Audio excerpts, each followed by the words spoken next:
मजलिस से अशूरा का जुलूस मलिकवाल में भी बरामद हो चुका है। कदीमी इमाम बारगाह से ये जुलूस इस टाइम चिनार रोड से गुज़र रहा है।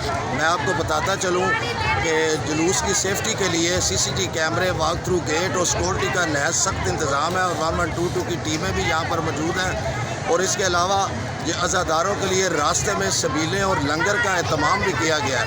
ये जुलूस दिन 1 बजे तेलियों वाले चौक में पहुंचेगा, जहां पर नमाज ज़ोहरैन अदा की जाएगी। उसके बाद जजीर ज़नी होगी। इसी तरह ये जुलूस चिनार रोड से गुजरता हुआ खोखर चौक से फिर ये शाम को कदीमी इमाम बारगाह में इख्तिताम पजीर होगा। जी।